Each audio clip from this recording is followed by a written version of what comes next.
പ്രിയപ്പെട്ട സഹോദരീ സഹോദരന്മാരെ, നിങ്ങളുടെ അരികിലേക്ക് പുതിയൊരു വചനസബരിയുമായി ഓടിയെത്തുകയാണ്. യേശുവിൻ്റെ ജീവിത കാലഘട്ടത്തിൽ ശക്തമേറിയ ഒരു അധ്യായമാണ് തൻ്റെ ലൈഫിലെ അവസാനത്തെ ആഴ്ച എന്ന് പറയുന്നത്.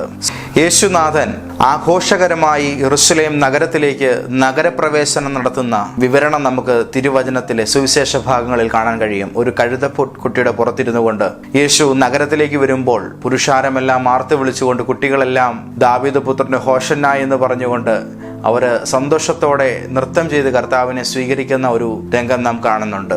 ഈ രംഗം നടക്കുന്നതിന് തൊട്ടും മുൻപ് ആ യെരുശലേം റോഡിൽ നടന്ന ഒരു അത്ഭുതത്തെക്കുറിച്ചാണ് ഞാൻ നിങ്ങളോട് പെട്ടെന്നൊന്ന് പറയാൻ ആഗ്രഹിക്കുന്നത്. യേശുനാഥൻ ഈ യെരുശലേമിലേക്ക് പ്രവേശിക്കുന്ന ആഴ്ച എന്ന് പറയുന്നത് ആഘോഷങ്ങളുടെ ആഴ്ചയാണ്. അതായത് യെരുശലേമിൽ അത് പെരുന്നാളിന്റെ സീസണാണ്. അതിലേറ്റവും മഹത്തായ ഒരു പെരുന്നാളാണ് പെസഹ പെരുന്നാൾ.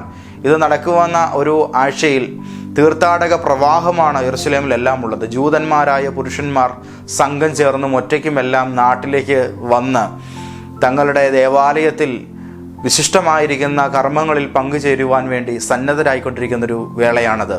അതുകൊണ്ട് തന്നെ യേശുനാഥൻ നടന്നു പോകുന്ന ഈ നാടും ഈ റോഡും നഗരവുമെല്ലാം ശക്തമായ ജനത്തിരക്കിനാൽ നിറഞ്ഞു നിൽക്കുകയാണ്. റോഡരികിൽ വിവിധ രോഗികളായിട്ടുള്ള അംഗവൈകല്യം വന്നിട്ടുള്ള വിവിധ ആൾക്കാരെ കൊണ്ടുവന്നിരുത്താറുണ്ട്. കാരണം ഭക്തിസാന്ദ്രമായൊരു തീർത്ഥാടനമായതുകൊണ്ട് തന്നെ അവർക്ക് ഭിക്ഷ നൽകുന്നത്, ദാനം ചെയ്യുന്നത് വലിയ പുണ്യകർമ്മമായി യഹൂദന്മാർ കരുതിയിരുന്നു. പൂർവ്വകാലം മുതൽ തന്നെ ദരിദ്രന്മാരോട് ദയ കാണിക്കുകയും കരുണ കാണിക്കുകയും ചെയ്യുന്നത് അവരുടെ ഒരു ആചാരത്തിന്റെ ഭാഗമാണ്. കൊയ്ത്ത് നടക്കുമ്പോൾ തന്നെ അരികെ ചേർത്ത് കൊയ്യാറില്ല. കാരണം അരികെ ചേർത്ത് കൊയ്യാത്തതിന്റെ കാരണം അത് ആ നാട്ടിലെ പരദേശികൾക്കും സാധുക്കൾക്കും വേണ്ടി അവരിടുകയാണ് പതിവ്. അപ്പോൾ ഏത് കാലഘട്ടത്തിലും അനാഥരോടും നിലാരംഭരായി പോയവരോടും ഒരു പ്രത്യേക പരിഗണന കാട്ടണമെന്ന് ദൈവം തന്നെ അവർക്ക് കൽപ്പന കൊടുത്തിട്ടുണ്ട്. അപ്പോൾ അതിൻ്റെ ബേസിൽ ഇവർ വളരെ ശ്രദ്ധാലുക്കളായിട്ടാണ് സാധുക്കളോട് പെരുമാറിയിരുന്നത്. സമൂഹത്തിന് നടുവിൽ വഴിപാട് കഴിക്കുകയോ അല്ലെങ്കിൽ ഒരാൾക്ക് ദാനം നൽകുകയോ ചെയ്യുന്ന സമയത്ത് സമൂഹം അത്തരം ആൾക്കാരെ ശ്രേഷ്ഠരായി അംഗീകരിക്കുകയും ചെയ്തിരുന്ന ഒരു സമ്പ്രദായം ഉള്ളതുകൊണ്ടും മനുഷ്യർക്ക് ഭിക്ഷ കൊടുക്കുവാനും പണം നൽകുവാനും എല്ലാം സഹായം നൽകാനെല്ലാം ഇവർക്ക് ഭയങ്കര മനസ്സായിരുന്നു.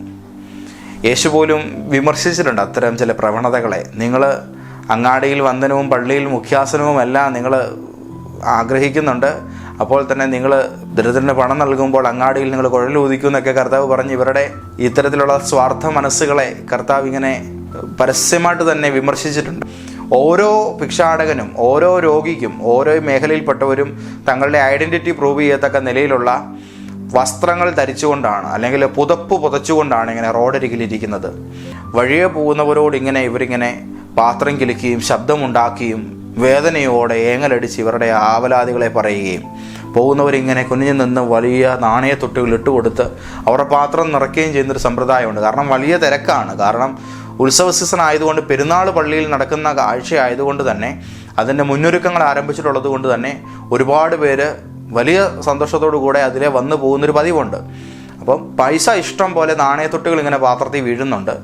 ഈ സമയത്ത് യേശു അതുവഴി കടന്നു വരികയാണ്. യേശു കടന്നു വരുന്ന സമയത്ത് കർത്താവ് വരുന്നതിനോട് ചേർന്ന് ഒരാരവാരവം ആ സമൂഹത്തിലുണ്ട്. പ്രത്യേകിച്ച് ശബ്ദകോകിലമാണ് അന്തരീക്ഷം എങ്കിൽ തന്നെയും ഈ ജനക്കൂട്ടത്തിൻ്റെ കാക്ക ശബ്ദങ്ങളാൽ ഇങ്ങനെ അന്തരീക്ഷം ഇങ്ങനെ നിറഞ്ഞു നിൽക്കുമ്പോൾ അതിന് നടുവിൽ യേശുവും കൂടെ വരുമ്പോൾ ഒരു പ്രത്യേകമായൊരു എരമ്പലാണ്. അപ്പം കർത്താവ് നടന്നു വരുന്ന ശബ്ദം കേട്ടു. ആര് കേട്ടു? കുരുടൻ കേൾക്കുകയാണ്. യാചകരുടെ കൂട്ടത്തിലിരിക്കുന്ന കുരുടൻ കേൾക്കുകയാണ്. അയാളുടെ പേര് ബർത്തിമായി എന്ന. സത്യത്തിൽ അയാൾക്കൊരു നല്ലൊരു പേരില്ലെന്നുള്ള അതിൻ്റെ അർത്ഥം. കാരണം ബർ എന്ന് പറഞ്ഞാൽ പുത്രൻ, മകൻ എന്ന അർത്ഥം. തിമായി എന്ന് പറഞ്ഞാൽ അപ്പൻ്റെ പേരാ. അപ്പം ബർത്തിമായി എന്ന് പറഞ്ഞാൽ തിമായിയുടെ മകൻ എന്ന അതിൻ്റെ അർത്ഥം. പുള്ളിക്കാരൻ്റെ പേര് പോലും എഴുതപ്പെട്ട ആൾക്കാർക്കൊന്നും അറിയത്തില്ല. അയാളിങ്ങനെ ആ വഴിയരിയിൽ ഇങ്ങനെ ഇരിക്കുന്ന സമയത്ത് യേശു നടന്നു വരുന്ന ശബ്ദം കേട്ടു. കേട്ടപ്പോൾ പുരുഷാരത്തോട് അയാൾ ചോദിക്കുകയാണ്, എന്താണ് ഇതിൽ സംഭവിക്കുന്നത്? അന്നേരം എല്ലാവരും പറഞ്ഞു, യേശു എന്ന് പറയുന്ന ഒരാൾ കടന്നു വരുന്നു. ആരാണ് അയാൾ? അപ്പോൾ പുരുഷാരത്തിൻ്റെ വായിൽ നിന്നും അയാൾ പലതും ഇങ്ങനെ കേട്ടെങ്കിൽ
പോകുന്ന തങ്ങളുടെ വിമോചകനായ മിശിഹയാണ്.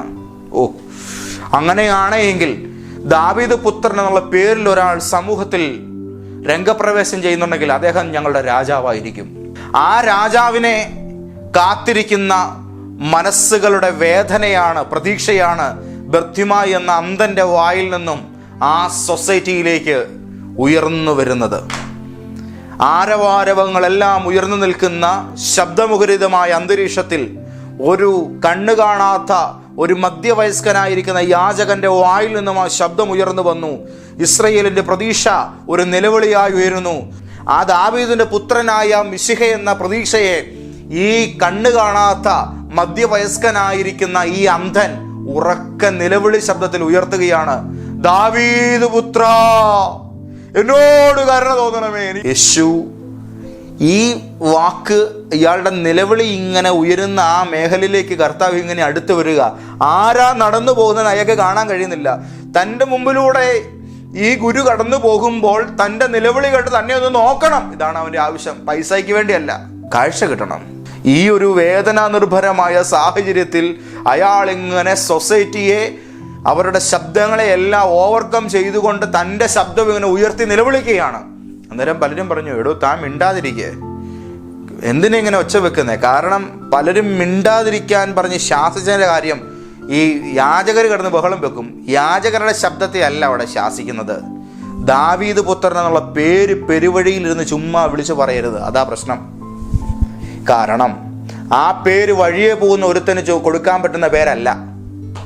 ആ പേരിന് അർഹനായവനും മാത്രമേ ആ പേരിനാൽ അറിയപ്പെടാനും ആ പേരിനോട് യോജിക്കും വിധം അധികാരസ്ഥനായവനെ മാത്രമേ ആ പദത്താൽ വിശേഷിപ്പിക്കാനും പറ്റത്തുള്ളൂ. കണ്ണുപൊട്ടനാണെന്ന് കരുതി ചുമ്മാ കയറി ആ പേരാരേലും വിളിച്ചാൽ ജനം തല്ലും. പലരും അവനോട് പറഞ്ഞു, എടാ നീ മിണ്ടാതിരുന്നോണം, നീ എന്നതാ വിളിക്കുന്നത് നിനക്കറിയാവോ? അതാ പറഞ്ഞതിൻ്റെ അർത്ഥം. നീ എന്തോന്നാ ഈ ശബ്ദിക്കുന്നത് നിനക്കറിയാവോ? നീ ചുമ്മാ അതും ഇതും വിളിച്ചു പറയരുത്. പലരും അവനെ ശാസിച്ചു, ദേഷ്യപ്പെട്ടു പോയ പലരും. കാരണം അവർ വന്നിരിക്കുന്നത് ഏറ്റവും മതപരമായ ഒരു ആചാരത്തിന് വേണ്ടിയാ. ആ മതപരമായ ആചാരവും യഹൂദൻ എന്ന് പറയുന്ന ജനതയുടെ നടുവിൽ മതവും രാഷ്ട്രീയവും എല്ലാം അങ്ങ് മിക്സഡായിട്ട് അങ്ങ് ഇഴകി ചേർന്ന് കിടക്കുക. അവനും മതവും അവരുടെ രാഷ്ട്രീയവും എല്ലാം തന്നെ ആത്മീയതയുമായിട്ട് ബന്ധപ്പെട്ടതാ. അതിൽ തന്നെ ദാവീദ് എന്ന് പറയുന്ന തങ്ങളുടെ മഹാരാജാവിൻ്റെ വംശപാരമ്പര്യത്തിൽ അങ്ങ് വരാൻ പോകുന്ന രക്ഷകനായ മിശിഹ എന്ന് പറയുന്ന അവരുടെ ഏറ്റവും വലിയ പ്രതീക്ഷയാണ്, അവരുടെ ഏറ്റവും വലിയ സ്വപ്നമാണ്. ആ സ്വപ്നത്തെ വഴിയെ പോകുന്ന ഒരുത്തൻ്റെ പേരിൽ ചാർത്തി കൊടുത്താൽ അവർ അംഗീകരിക്കുമോ? അംഗീകരിക്കത്തില്ല. അപ്പോൾ ഈ നിലയ്ക്ക് ചുമ്മാ ആ പേരെടുത്ത് നീ അതിനെ അർത്ഥശൂന്യമായി ഉപയോഗിക്കരുതെന്നുള്ള അർത്ഥത്തിൽ ഞങ്ങൾക്ക് ദേഷ്യം വരുന്നുണ്ടേ, നീ മിണ്ടായിരുന്നോന്നുള്ള നിലയിലാണ് അവനെ ശാസിക്കുന്നത്. പക്ഷെ ആൾ മിണ്ടാതിരുന്നില്ല, അവൻ ശബ്ദം ഉയർത്തിക്കൊണ്ടേയിരുന്നു. അവർ പറയും തോറും ഇവൻ പിന്നെയും കിടന്ന് ഒച്ച വെച്ച് നിലവിളിക്കുന്ന സമയത്ത് തൻ്റെ മുൻപിലൂടെ കടന്നു പോകുന്ന മിശിഹ അവൻ്റെ മുൻപിൽ വന്ന് നിന്നിട്ട് ചോദിച്ചു, ഞാൻ നിനക്ക് എന്ത് ചെയ്തു തരണം? ഞാൻ നിനക്ക് എന്ത് ചെയ്തു തരണം? അതായത് മഹോന്നതനായ ദൈവത്തിൻ്റെ പുത്രൻ, ദാവീദിൻ്റെ വംശജനായി ഭൂമിയിൽ വന്ന ദാവീദ് പുത്രനായ മിശിഹ കണ്ണുപൊട്ടൻ്റെ നിലവിളിയുടെ മുൻപിൽ വന്ന് നിൽക്കുകയാണ്. നിലവിളിയുടെ മുൻപിലല്ല യേശു നിന്നത്. നിലവിളിയുടെ മുമ്പിൽ നിന്നില്ലെന്നുള്ളതല്ല അതിൻ്റെ അർത്ഥം. അതിനേക്കാൾ ഉപരി തൻ്റെ പൊസിഷനെയാണ് ഒരുവൻ ഈ സമയത്ത് അവിടെ ഇരുന്ന് പ്രഖ്യാപനം ചെയ്തിരിക്കുന്നത്. തൻ്റെ ഐഡൻറ്റിറ്റിയാണ് അവൻ ഇവിടെ പ്രൂവ് ചെയ്യുവാൻ ശ്രമിക്കുന്നത്. അതിനെയാണ് ഒരാൾ ഇവിടെ വെളിപ്പെടുത്തുവാൻ ശ്രമിക്കുന്നത്. തൻ്റെ പദവിയെ ചൊല്ലി വിളിച്ചവൻ്റെ അരികിലേക്ക് യേശു വന്ന് നിന്നിട്ട് ചോദിച്ചു, ഞാൻ നിനക്ക് എന്ത് ചെയ്തു തരണം? 12 ശിഷ്യന്മാരിൽ പലർക്കും അറിയാം യേശു മിശിഹയാണെന്ന്. തന്നെ പിൻഗമിക്കുന്ന ജനത്തെ സംബന്ധിച്ചുള്ള അവർക്കറിയില്ല. അവരുടെ ചിന്ത, ഇതൊരു ആചാര്യനായ ഗുരുവാണ്, പ്രവാചകനാണ്, സിദ്ധനാണ്, അത്ഭുത പ്രവർത്തകനാണ്, ഞങ്ങൾക്ക് വേണ്ടതെല്ലാം തരുന്ന നല്ലൊരു ദാതാവാണ്, ഇതൊക്കെ അറിയത്തുള്ളൂ. പക്ഷേ അവരുടെ എല്ലാം നടുവിൽ കണ്ണുപൊട്ടനായ ഒരുവന് മാത്രം അകക്കണ്ണിൽ കാണാൻ കഴിഞ്ഞു. ജനസഹസ്രങ്ങളുടെ ഇടയിലൂടെ ഉത്സവത്തിന് വേണ്ടി നടന്നു നീങ്ങുന്ന ബഹുപുരുഷാരങ്ങളുടെ ഇടയിലൂടെ അവരിൽ ഒരുവനായി ദാവീദിന്റെ സന്തതിയായി പിറന്നവൻ എൻ്റെ അന്ധമായ കണ്ണുകളെ തുറക്കുവാൻ ഇതാ നടന്നു വരുന്നു. അവനെ നോക്കി നിലവിളിക്കുകയാണ്, റബൂനി, ദാവീദ് പുത്ര, എനിക്ക് കാഴ്ച പ്രാപിക്കണം. ബാഹ്യനേത്രങ്ങൾ കൊണ്ട് നോക്കിയവർക്ക് കാണാൻ കഴിയാതിരുന്നത് കാതുകൾ കൂർപ്പിച്ച് അന്ധമായ കണ്ണുകളുമായിരുന്നവൻ, ഹൃദയനേത്രങ്ങൾ കൊണ്ട് നടന്നു വരാൻ പോകുന്ന മിശിഹയുടെ കാലവച്ചകൾക്ക് വേണ്ടി കാത്തിരുന്നവൻ കണ്ടു തൻ്റെ അരികിൽ വന്നു നിൽക്കുന്ന യാഥാർത്ഥ്യ മിശിഹയെ, തൻ്റെ വിമോചകനെ. ഇതൊരു മർമ്മമാണ്. ബാഹ്യലോകത്തിൻ്റെ കണ്ണുകൾ കൊണ്ട് കാത്തിരിക്കുമ്പോൾ കാണാൻ കഴിയാത്തതൊന്നാണ് ഹൃദയത്തിൻ്റെ കണ്ണുകൾ കൊണ്ടും ഹൃദയത്തിൻ്റെ കാത് കൊണ്ടും കൂർപ്പിച്ചിരിക്കുന്നവന് കേൾക്കാൻ കഴിയുന്നൊരു ശബ്ദമുണ്ട്. അതിൻ്റെ പേരാണ് കാഹളധ്വനി. അത് മുഴങ്ങാൻ സമയമായിട്ടുണ്ട്. ഇന്ന് റെഡി ആയിക്കോണം. ജീസസ് കർത്താവേ എന്ന് വിളിച്ചു തുടങ്ങിക്കോണം. തയ്യാറായിട്ടില്ല എങ്കിൽ ഇന്ന് അതിന് തയ്യാറാകേണ്ട സമയമാണിത്. അപ്പോൾ പുരുഷാരത്തിനിടയിലൂടെ നടന്നു വരുന്ന യേശുവിൻ്റെ ശബ്ദം കേട്ടപ്പോൾ, അല്ലെങ്കിൽ യേശുവിനെ കുറിച്ചുള്ള വാർത്ത കേട്ടപ്പോൾ, കുരുടൻ നിലവിളിച്ചുകൊണ്ട് പറഞ്ഞു, റബൂനി, എനിക്ക് കാഴ്ച പ്രാപിക്കണം. അവിടെ വന്നു നിന്നിട്ട് അവൻ്റെ കണ്ണുകളെ എൻ്റെ യേശു അങ്ങോട്ട് തുറക്കുകയാണ്. അവിടെ മുതൽ ആഘോഷം തുടങ്ങുകയാണ്. കണ്ടു നിന്നവർ തിരിച്ചറിഞ്ഞൊരു സത്യമുണ്ട്. ഒരു കുരുടൻ നിലവിളിച്ചു. ആരോട്? ദാവീദ് പുത്രനോട്. ദാവീദ് പുത്രൻ അവൻ്റെ അരികിൽ വന്നു നിന്നിട്ട് അവൻ്റെ കണ്ണങ്ങോട്ട് തുറന്നു കൊടുത്തു. അവിടെ മുതൽ ആഘോഷം തുടങ്ങുകയാണ്, നൃത്തം തുടങ്ങുകയാണ്. ആ നൃത്തത്തിൻ്റെ മുമ്പിൽ തുള്ളിച്ചാടുന്നുണ്ട് ബർത്തിമായി എന്ന് നമുക്ക് കരുതാം. ആ നൃത്തം നഗരത്തിലേക്ക് കടക്കുമ്പോൾ ഇതാ ആരവാരവങ്ങൾ ഉയരുന്നു. ആ നൃത്തം സമൂഹത്തിൻ്റെ നൃത്തമായി മാറുന്നു. അവിടെ ഉയരുന്നത് ഒരു വിപ്ലവ ഗീതമാണ്.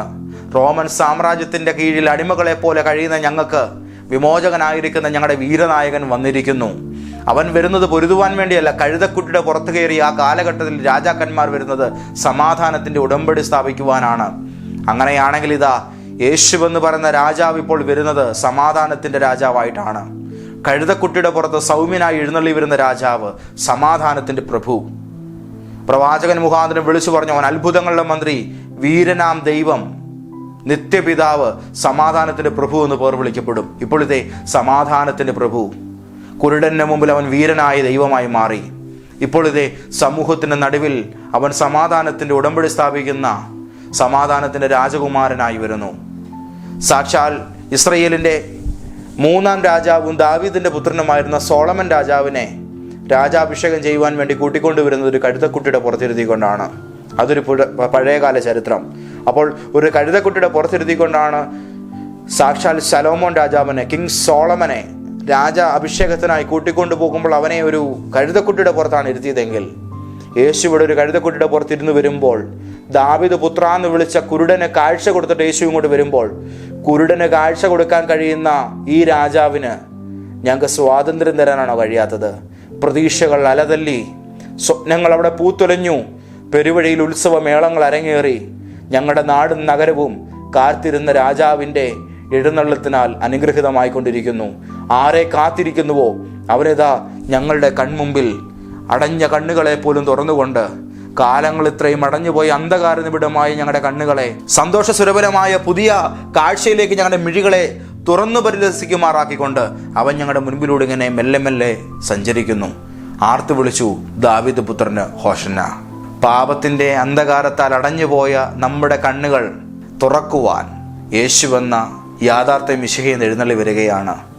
സമാധാനത്തിൻ്റെ രാജാവായി അവൻ നിങ്ങളുടെ ജീവിതത്തിലേക്ക് കടന്നു വരുമ്പോൾ നിങ്ങളുടെ ജീവിതത്തിൻ്റെ സകല യുദ്ധങ്ങളും ഇവിടെ ആനന്ദങ്ങളായി മാറുകയാണ്. ഹല്ലേലൂയ.